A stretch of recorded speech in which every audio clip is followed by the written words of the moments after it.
Oh my goodness, what a day. What a day in the history of Manchester United, the greatest club in the history of the modern English game. The heights, 13 Premier League titles, arguably the greatest coach, I'm sure you guys would say definitively the greatest manager in the history of the Premier League, Sir Alex Ferguson.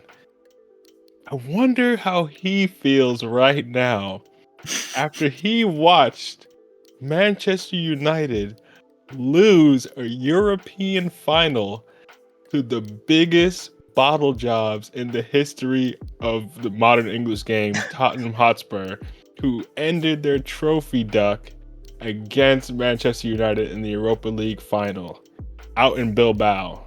Wow. What a day that was. What a day that was. I'm sure you guys enjoyed it too, didn't you? Bro, I must have gone through like 2 boxes of tissues.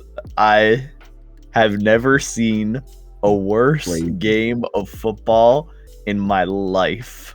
I have never been so distraught. I have never seen such a terrible goal go in literally every possible thing that could go wrong. I'm gonna just get straight into it, bro. From the starting lineup, the fact that you are starting a Mason Mount who has barely played this season and only just has been recovering. It's like that was the first questionable choice. Like, I like him, but that was questionable. But then you're starting Luke Shaw? Luke Shaw? No. Nah, dude, I don't know what Amarin was on that game. I that was just a poor decision. Every time that dude plays, it's like bad luck, bro. And not only did he give away that goal with his handball, essentially, he just had a terrible performance, as he usually does. The rest of the team, bro, everyone was a ghost. Bruno that game fumbled. I'm pretty sure that's what led to the goal. Look, with regards to Garnacho, he should have started, bro. He really was. He helped Man U get to where they were in the Europa League, and putting that dude on for the last 20 minutes, and him being the only threatening player in those last 20 minutes, pretty much. I mean, it's just a terrible decision making from Amarim, and now that dude is probably leaving this summer. I mean, I fully disagree with what he said after the game. If you didn't hear, he essentially said the season was shit. We were shit. We'll see what happens in the summer. Like, he essentially was just, he looked fed up. He looked fed up. He even said, like, I don't get, like, why I was only out there for 20 minutes when I helped, like, this whole tournament. So that dude's probably gone. I can't blame him, though. I mean, that's gotta hurt. There are so many other things I could touch upon. Onana, again, proof we need another keeper. I mean, yeah, I'm just devastated. And like the fact it was to Tottenham too, who is literally on the edge of relegation at the end of this Premier League season, who just got away. They just got away with it. I'm only happy for Son. I'm happy he won something. He deserved it. But the rest of that team, bro, it's just embarrassing. I will say my one last comment before Dre, you can respond, is I don't know what the hell the referee was doing that game. But from my point of view, he was calling everything for Tottenham's favor.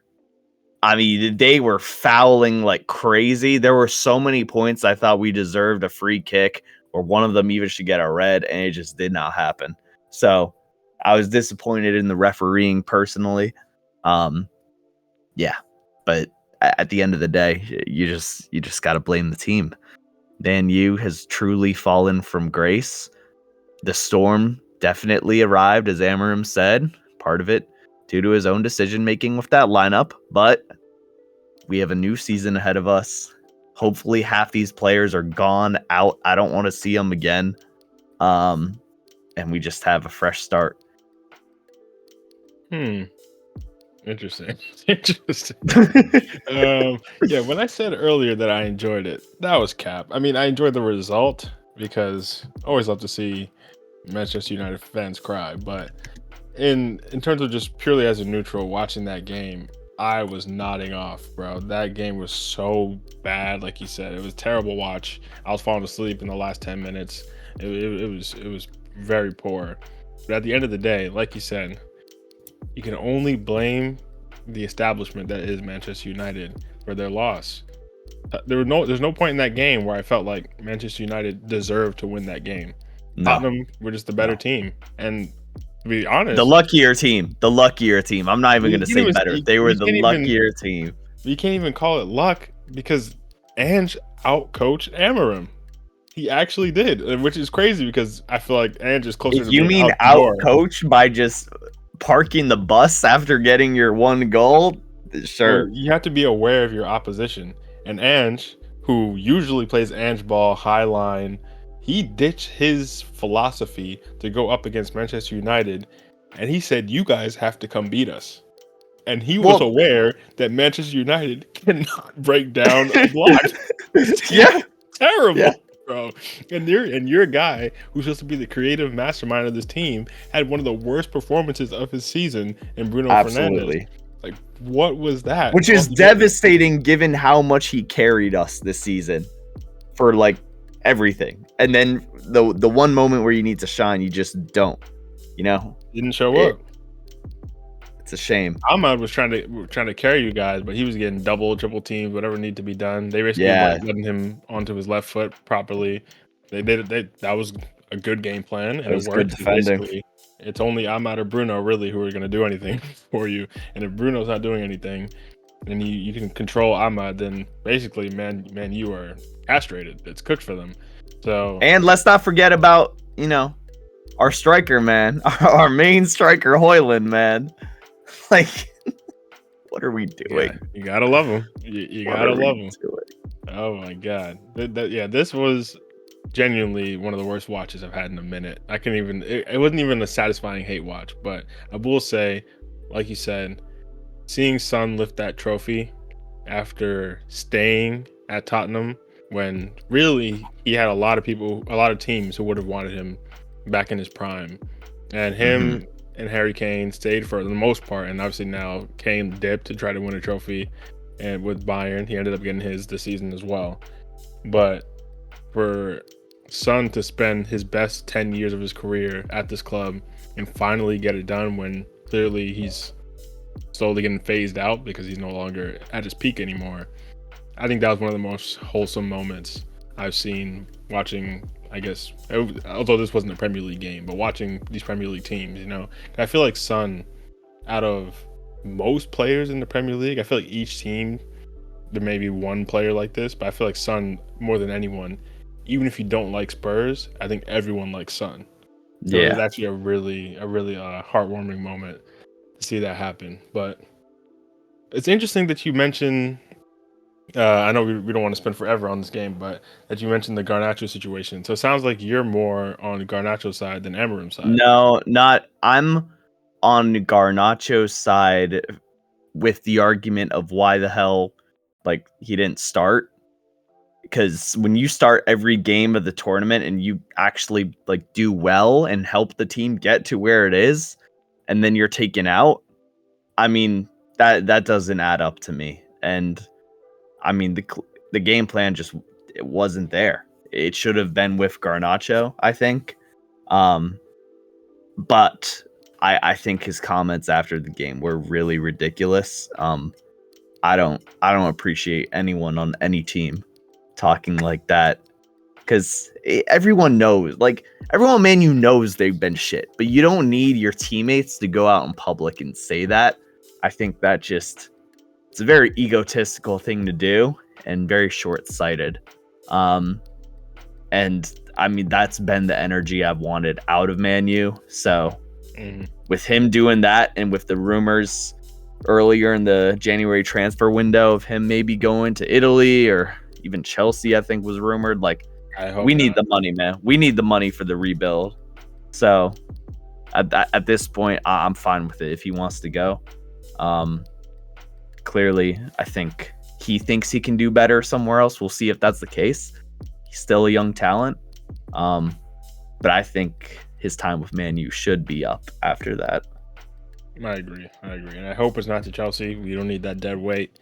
I think he should go out to another league, and I think he could flourish in another league potentially, but just it's not here, buddy. It's not here. But I agree with you. I think Amarim, I think you have to put this game. I mean, obviously the players speak for themselves, and the board really more than anything is travesty. But for this game specifically, starting Shaw and Mount, like you said, I don't know if you saw Mount's heat map.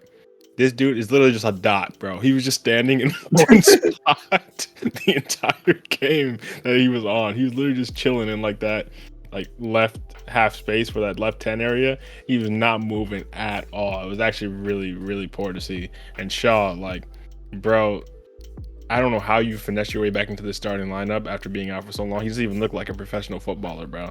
He's not even in like game shape. It didn't look like. It's actually kind of crazy. I don't know how. I guess Amarim just backs him, but dude, he's been like injured most of the season, I'm pretty sure.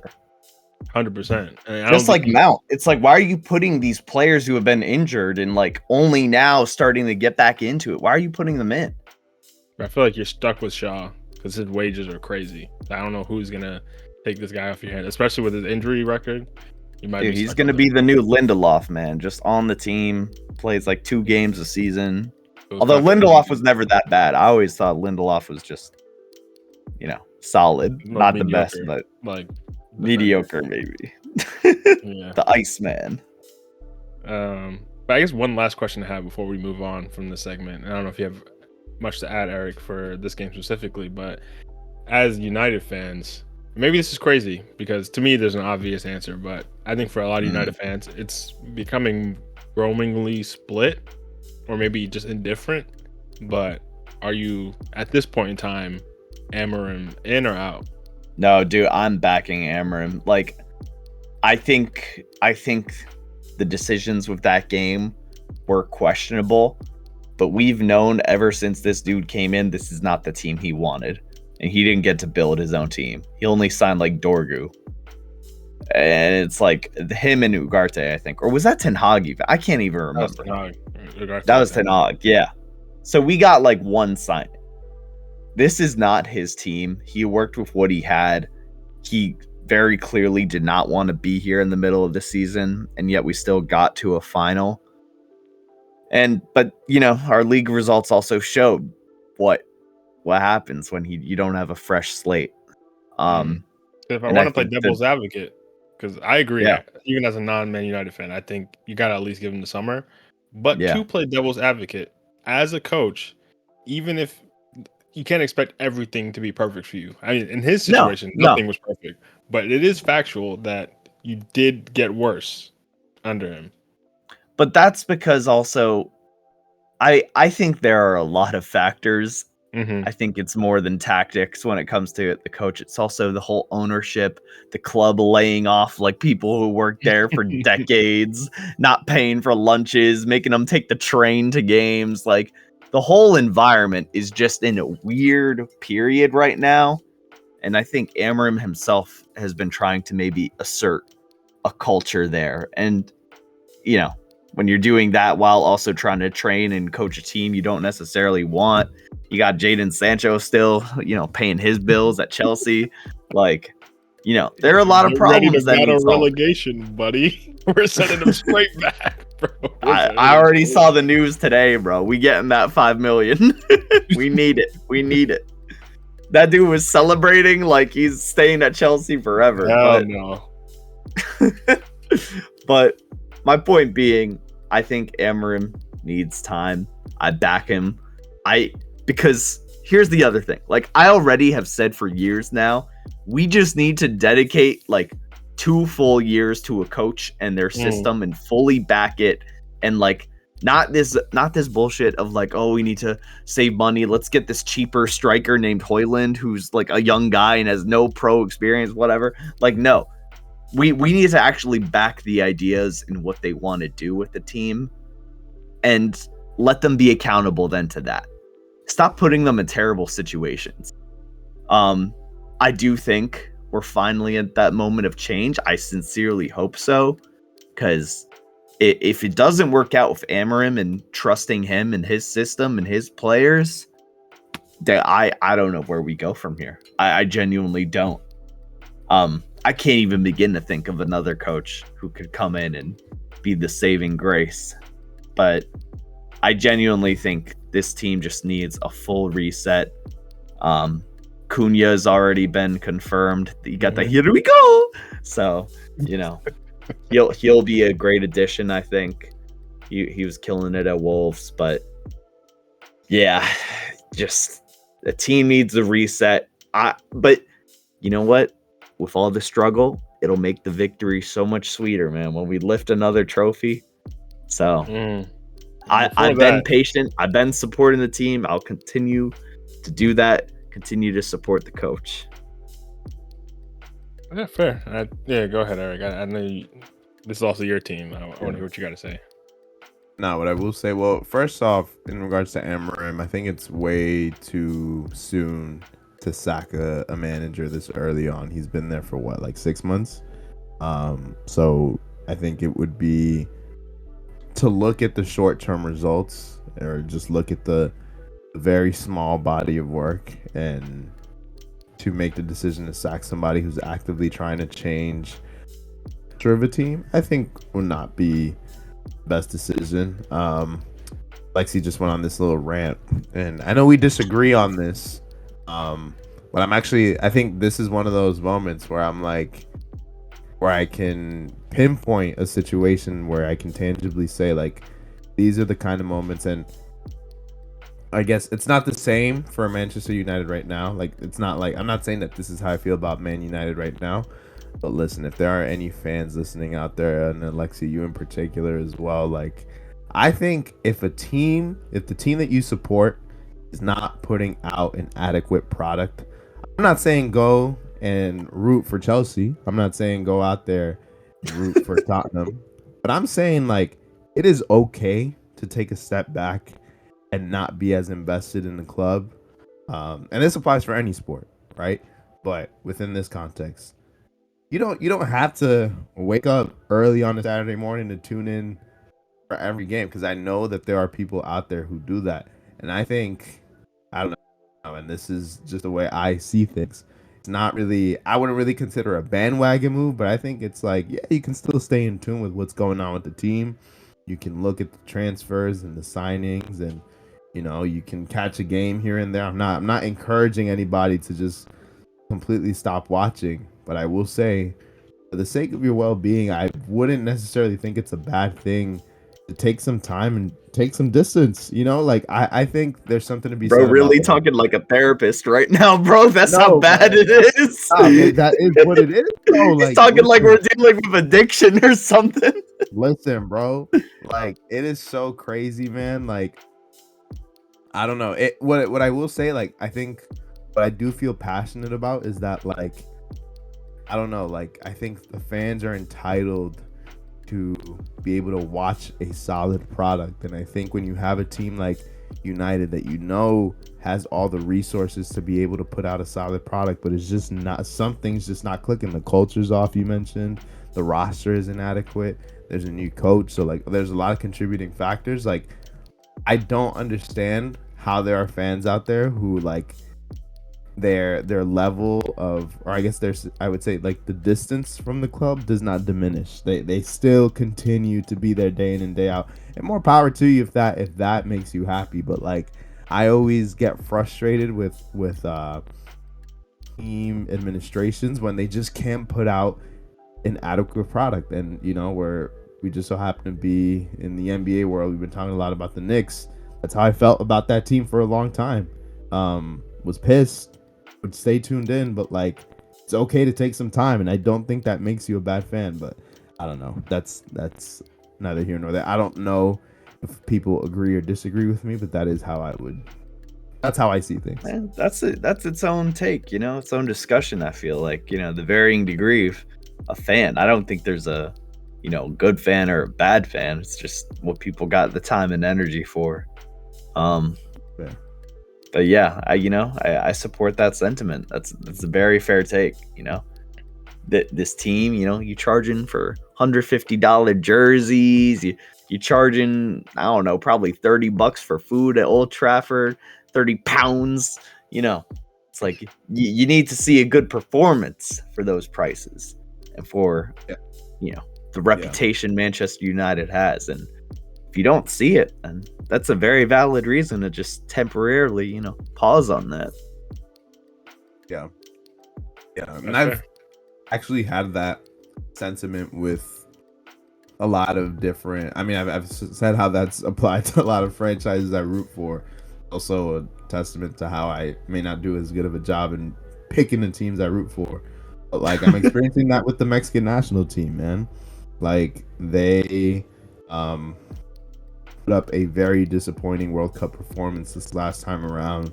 It was and I think this is where it comes from, because they also have a very passionate fan base, and they had people who were rooting really hard for that team, but also were like calling out coaching, calling out the roster selection, and it seemed like they just weren't being listened to. And when the noise got loud, I saw the federation actually take a step and like make changes. So just saying, there's power there's power in the fan base.